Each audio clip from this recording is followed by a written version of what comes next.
ça vous est déjà arrivé de revoir une de vos vidéos et de vous dire « Mais pourquoi ça ne capte pas? J'ai pourtant tout bien dit. » En effet, vous avez bossé vos contenus, vos scripts, vos idées, vous avez même tourné avec votre meilleure micro-cravate et une bonne lumière. Mais voilà, les vues stagnent. Les gens cliquent et repartent. Et là, vous vous dites peut-être « Je ne comprends pas. Ce que je dis est super pertinent. » Eh bien, oui, c'est peut-être très pertinent. Mais aujourd'hui, on va parler de ce qui fait que les gens restent ou pas sur vos vidéos. Et ça commence par votre voix. Beaucoup d'entrepreneurs pensent que sur YouTube, seul le fond compte. Vous vous dites « Après tout, ce qui importe, c'est la valeur que je transmets, non ?» Et c'est une pensée très noble, mais pas forcément juste. Peut-être que vous avez passé 3 heures à écrire un super script, vous avez vérifié vos chiffres, vos anecdotes, vos références, mais au moment de tourner, vous parlez comme dans une réunion Zoom le lundi matin. Ton plat, rythme plat, pas de sourire audible, et ça sur YouTube, c'est fatal. Résultat, le spectateur clique et repart. Pas parce que ce que vous dites est inintéressant, mais parce que ce qu'il entend n'a pas de relief. Hein?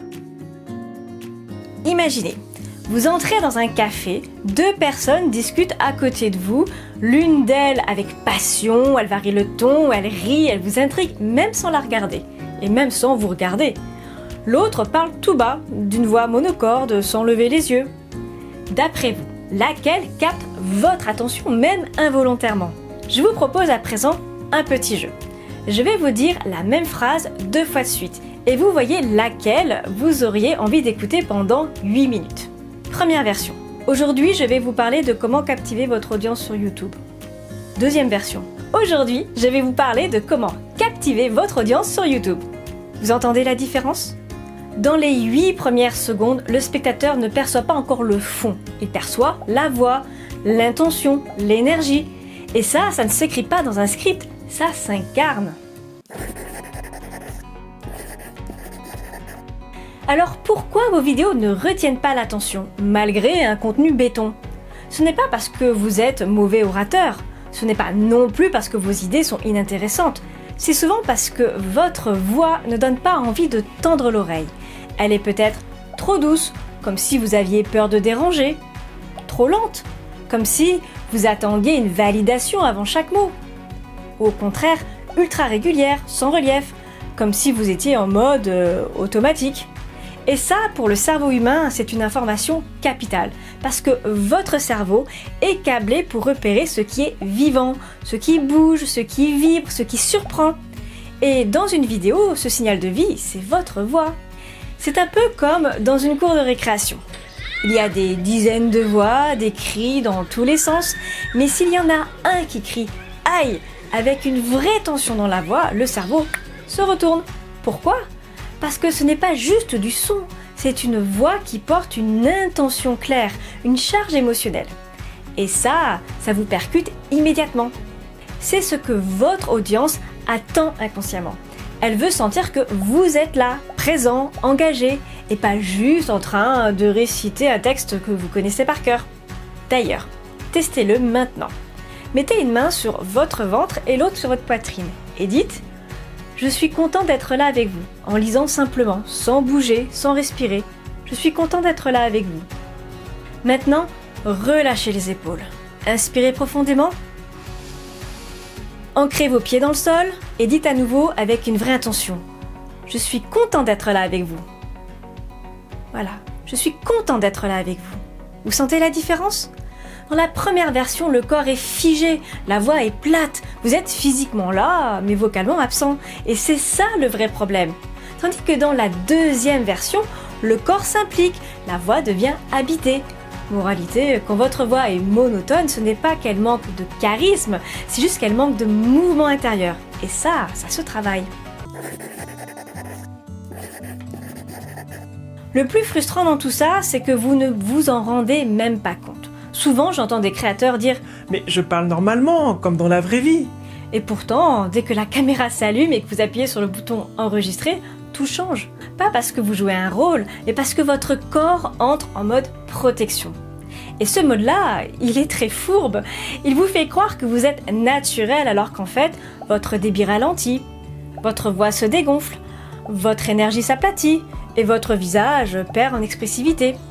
C'est comme si vous gardiez votre voix au chaud rien que pour vous au lieu de la projeter pour qu'on vous entende. Un peu comme si vous parliez caché sous une couette au lieu de parler à quelqu'un. Et ça ne vient pas de vous, c'est un réflexe archaïque. Quand vous vous sentez exposé, même symboliquement, le corps se fige, les muscles respiratoires se bloquent, la gorge se serre et de fait, la voix devient invisible. Résultat, vous êtes physiquement présent mais vocalement effacé. Et ça, ce n'est pas parce que vous manquez de charisme, c'est parce que votre attention est focalisée ailleurs. Sur le script à retenir, sur l'éclairage, sur le « est-ce que ça se voit que je suis stressée ?» et j'en passe et des meilleurs. Pendant que vous vous posez toutes ces questions, votre voix, elle est en roue libre. Pour bien sentir ce phénomène, je vous propose l'exercice suivant. Prenez une phrase simple. Aujourd'hui, je vais vous expliquer comment. Dites-la au téléphone à un ami en marchant. Hey, salut, ça va? Tu sais quoi? Aujourd'hui, je vais t'expliquer comment captiver ton auditoire. Ça te dit?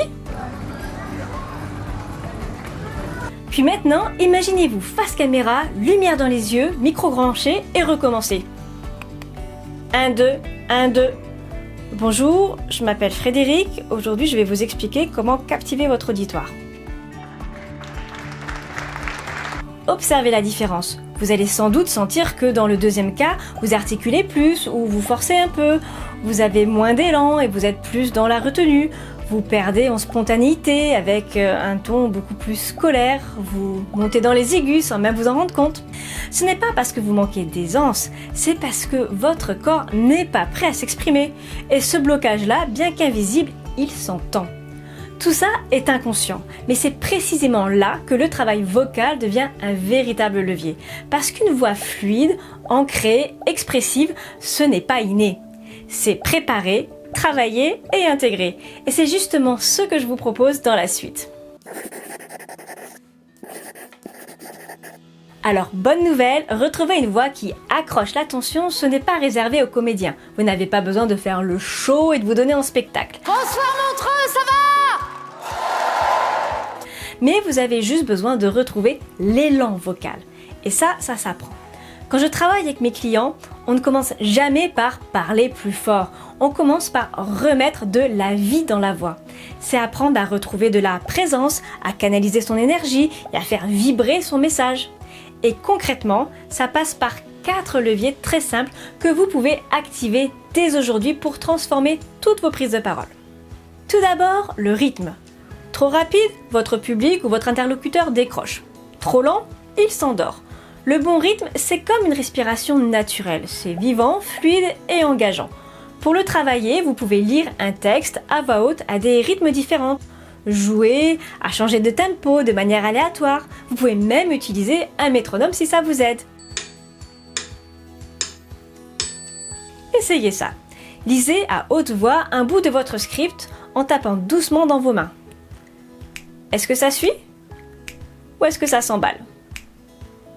Finalement, une voix monocorde, c'est comme une ligne droite sans virage, on s'y endort. Je vous propose le test suivant. Dites à voix haute cette phrase d'un seul trait. J'ai 3 astuces pour améliorer votre voix dès aujourd'hui. Maintenant, recommencez mais en marquant les mots importants, en laissant des micro-pauses entre les moments clés de votre phrase. J'ai 3 astuces pour améliorer votre voix dès aujourd'hui. Vous entendez? Le rythme guide l'oreille. Il donne des appuis. En fait, il crée du relief et cela facilite la compréhension. Ensuite, vous avez l'intonation. C'est votre ponctuation sonore. Une voix plate, c'est comme un GPS fatigué. Dans 2 km, tournez à droite. Pas très engageant, n'est-ce pas? Une bonne intonation, c'est ce qui guide l'oreille de votre audience, comme une lampe torche qui montre où regarder. Vous soulignez, vous variez, vous créez du relief. Par exemple, un exercice tout simple que vous pouvez faire, c'est de lire une même phrase en insistant chaque fois sur un mot différent. Allez-y, faites-le avec moi. Pour captiver mon audience, j'insiste chaque fois sur un mot différent. Pour captiver mon audience, j'insiste chaque fois sur un mot différent. Pour captiver mon audience, j'insiste chaque fois sur un mot différent. Pour captiver mon audience, j'insiste chaque fois sur un mot différent. Pour captiver mon audience, j'insiste chaque fois sur un mot différent. Pour captiver mon audience, j'insiste chaque fois sur un mot différent. Voyez comment le sens change. Ça, c'est la magie de l'intonation. Finalement, l'intonation, c'est ce qui transforme un discours en conversation. Sinon, vous récitez juste du texte. Et ça, l'auditeur le sent tout de suite et il décroche. C'est rédhibitoire. Je vous propose un nouvel exercice. Prenez cette question. Vous voyez ce que je veux dire? Dites-la mécaniquement comme un robot. Vous voyez ce que je veux dire? Puis dites-la en vraie question. Comme si vous attendiez réellement une réponse. Vous voyez ce que je veux dire? Oui? Non? Laissez-moi un commentaire pour que nous puissions échanger sur le sujet. Ce qui change, c'est la mélodie, l'intention et donc l'engagement. D'ailleurs, si cette vidéo vous plaît, pensez à la liker et à la partager à vos proches. Ensuite, il y a l'ancrage corporel. Votre voix ne sort pas de votre gorge, elle prend appui sur tout votre corps, sur votre souffle, votre posture, vos appuis. Quand le corps est figé, la voix est molle. Quand le corps est vivant, la voix suit. Et ça se travaille avec des jeux de posture, des exercices de souffle, du mouvement doux. Par exemple, imaginez que vous parlez avec les pieds bien ancrés dans le sol et non les épaules remontées jusqu'aux oreilles. Si, regardez bien, vous avez tous tendance à monter les épaules, surtout si vous êtes stressé. Ça se voit bien en vidéo et ça s'entend. La voix est plus crispée, elle a du mal à sortir. Cela étant dit, une voix qui porte, ce n'est pas une voix qui force, c'est une voix qui s'appuie sur le corps. Si vous le pouvez, je vous propose ce petit exercice debout.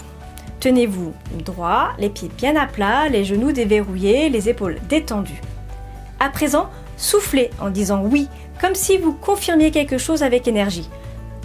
Oui. Oui. Vous sentez? La voix sort plus ancrée, plus stable. Ce n'est pas la gorge qui pousse, c'est le corps qui soutient. Enfin, le dernier levier que je voulais vous présenter aujourd'hui, c'est l'intention. Une bonne voix sans intention, c'est comme un plat sans sel. Tout est là, mais ça ne laisse pas trace, c'est fade. Alors avant d'ouvrir la bouche, posez-vous cette question simple. Qu'est-ce que je veux que la personne en face ressente? Pas seulement ce qu'elle doit comprendre, ce qu'elle doit ressentir. Parce que l'intention, c'est le carburant émotionnel de votre voix. Parler sans intention, c'est comme poster une lettre sans adresse. Elle part, mais elle n'arrive nulle part.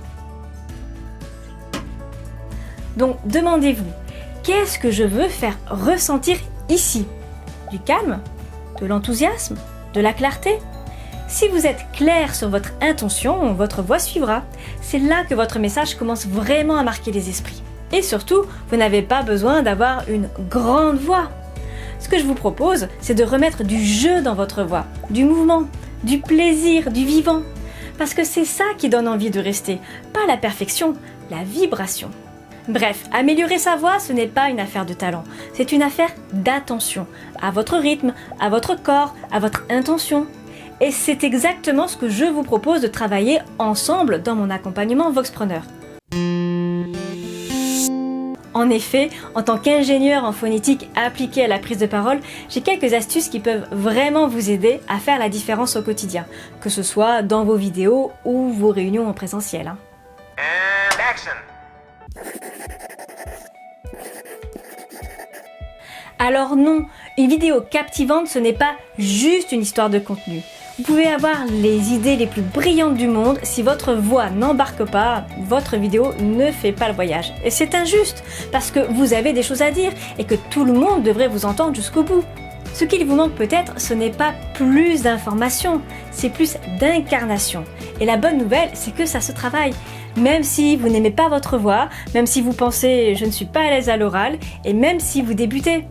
Dans la prochaine vidéo, on va s'attaquer à une autre idée reçue très tenace. Je préfère rester naturel, je ne veux pas en faire trop. Mais on verra ensemble pourquoi ce fameux naturel face caméra est souvent le meilleur moyen de passer inaperçu. D'ici là, je vous propose une dernière expérience. Prenez une de vos vidéos, écoutez la première minute sans regarder l'image. Et demandez-vous honnêtement. Est-ce que je resterai jusqu'au bout? Si la réponse est bof, c'est que vous avez un levier énorme à explorer. Et si vous voulez de l'aide pour ça, vous savez où me trouver. D'ici là, vous pouvez réserver votre audit voix et impact en vidéo. Je vous l'offre juste ici en cliquant sur le lien en premier commentaire. Il vous suffit de renseigner le lien vers votre vidéo analysée de moins de 3 minutes et on en discute ensemble en visio. Vous repartirez avec une grille complète personnalisée de vos points forts et de vos axes d'amélioration. Alors profitez-en! En attendant, pour plus d'astuces à l'oral et améliorer vos prises de parole en vidéo, je vous invite à passer à la vidéo suivante, c'est juste ici.